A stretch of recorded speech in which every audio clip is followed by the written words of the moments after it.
how to fix GTA 5 auto close problem isn't quick. If you want to fix this problem, it's easy. All you need to do, if you want to fix it, just go to settings here. Now go to privacy, scroll down until you find background apps.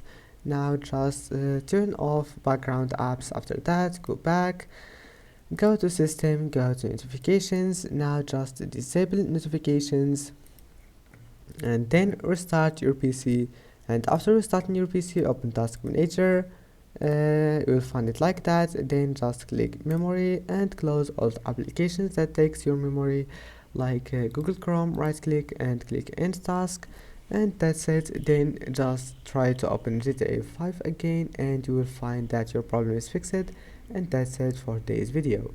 If you like this video, please don't forget to like and don't forget to subscribe, and thank you for watching this video until the end, and see you in the next video.